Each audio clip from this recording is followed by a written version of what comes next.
All right, I want to talk about ESG investing. That's ethical, socially responsible, and sustainable. Uh, Environmental investing, effectively. Not environmental, but it's. I don't remember why the acronym is ESG when the last one is ESS, but whatever. Uh, it's ethical, social, sustainable, or responsible investing. And it's a very simple idea. Uh, I'm doing something a little different from it myself, but I'll explain that later, maybe in the next video, because I don't have super a lot of time right now. But ethical investing is you would immediately knock off all companies that are doing human rights violation. So Amazon, Nestle, big companies like that are fairly often in the news for, hey, they're committing human rights violations.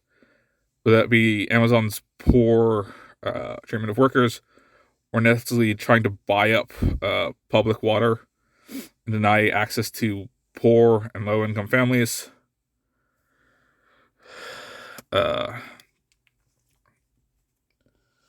Sustainable investment. I know I'm section social, but that one's a little harder, so it's going to take the longest. Sustainable investment is the idea is it's a long-term investment for a company that won't go under, as a way to secure your profile and help those companies last longer.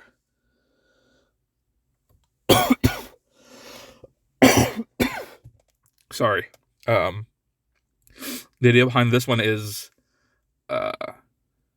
you want to invest in companies that will last a long time and do good for that time. And this is the hardest one to tell, because you can't tell how a company is going to go 10, 20, 30 years in the future.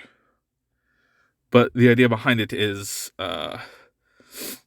like, if you go to something like the Ocean Cleanup Project, they're not, strictly speaking, designed to be a sustainable company. They want to clean up the Great Pacific Ocean Patch, which is a bunch of trash in the Pacific Ocean, roughly the size of France right now, I think. Maybe a little larger now, because it's been a while since I heard that statistic. And help stop trash flooding in from the rivers. The hope is that's not necessarily a sustainable one, because eventually that will be clean and you won't have to do it anymore. But then the socially responsible investment, or an SRI investment, the middle part of this is like not being discriminatory. Like, if the company isn't discriminatory or anything, as opposed to ethical, one's putting people in danger, and one's just being racist, effectively. But socially responsible also deals with environmental factors more than sustainable ones. So this would knock out something necessarily like Coke or Mars and stuff like that. Ones that create a lot of plastic waste. You can refer back to the video where I list the top 10 plastic creators in the world. And that's where my personal investing strategy differs, but I'll explain that in the next video, because I'm about to have a big coughing fit and I don't want you all to hear that. So thanks for listening.